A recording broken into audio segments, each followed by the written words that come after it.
ಅತಿಥಿಗಳ elimination ನಂತರ ದೊಡ್ಮನೆಯಲ್ಲಿ ಪ್ರಸ್ತುತ ಗಿಲ್ಲಿ, ಕಾವ್ಯ, ರಕ್ಷಿತಾ, ಧ್ರುವಂತ್, ಮಾಳು, ರಘು, ರಾಶಿಕಾ, ಅಶ್ವಿನಿ ಗೌಡ ಉಳಿದುಕೊಂಡಿದ್ದಾರೆ. ಮುಂದಿನ ದಿನಗಳಲ್ಲಿ ಈ ಸ್ಪರ್ಧಿಗಳಲ್ಲಿ ಕೆಲವೊಂದಿಷ್ಟು ಜನ ಮನೆಯಿಂದ ಹೊರಹೋಗುವ ಸಾಧ್ಯತೆಗಳು ಸಹ ಹೆಚ್ಚು.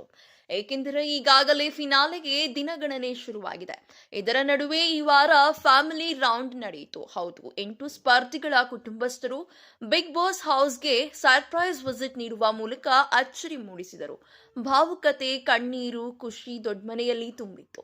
ಇದರ ನಡುವೆ ಬಂದ ಅತಿಥಿಗಳಿಗೆ ಟಾಸ್ಕ್ಗಳನ್ನು ಸಹ ನೀಡಲಾಗಿತ್ತು. ಈ ಪೈಕಿ ಮನೆಯ ಮುಂದಿನ ನಾಯಕ ಯಾರು ಎನ್ನುವ ಆಯ್ಕೆ ಮಾಡುವುದು ಒಂದು.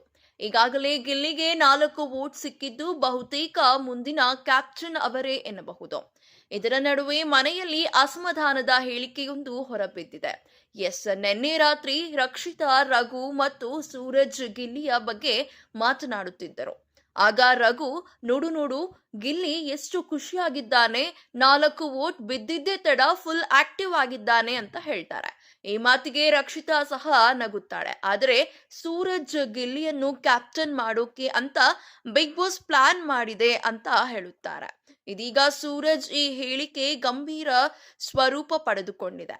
ಸೋಷಿಯಲ್ ಮೀಡಿಯಾದಲ್ಲಿ ಅತಿ ಹೆಚ್ಚು ಚರ್ಚೆಗೆ ಕಾರಣವಾಗುತ್ತಿದೆ. ಅಲ್ಲದೆ ಗಿಲ್ಲಿ ಅಭಿಮಾನಿಗಳಿಗೆ ಇದು ಬೇಸರ ತಂದಿದೆ. ಮನೆಯ ಸದಸ್ಯರು, ಕುಟುಂಬಸ್ಥರೇ ಗಿಲ್ಲಿಯನ್ನು ಒಪ್ಪಿಕೊಂಡಿರುವಾಗ, ಅಲ್ಲದೆ ಸೂರಜ್ ತಾಯಿಯೇ ಗಿಲ್ಲಿಗೆ ಬೆಂಬಲ ನೀಡಿರುವಾಗ ಈ ರೀತಿಯ ಹೇಳಿಕೆ ಸರಿಯಲ್ಲ ಅಂತ ನೆಟ್ಟಿಗರು ಹೇಳುತ್ತಿದ್ದಾರೆ.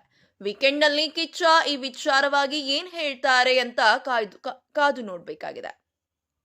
ಇದೇ ರೀತಿಯ ಸಿನಿ ಅಪ್ಡೇಟ್ಸ್ಗಳಿಗಾಗಿ ಹಾಗೂ ಕನ್ನಡ ಬಿಗ್ ಬಾಸ್ ಸೀಸನ್ 12ರ ಲೇಟೆಸ್ಟ್ ಅಪ್ಡೇಟ್ಸ್ಗಳಿಗಾಗಿ ಈ ಕೂಡಲೇ ನಮ್ಮ ಯೂಟ್ಯೂಬ್ ಚಾನೆಲ್ ಅನ್ನು ಸಬ್ಸ್ಕ್ರೈಬ್ ಮಾಡಿ ಹಾಗೂ ಪಕ್ಕದಲ್ಲಿ ಕಾಣ್ತಿರುವಂತಹ ಬೆಲ್ ಐಕಾನ್ ಕ್ಲಿಕ್ ಮಾಡಿ.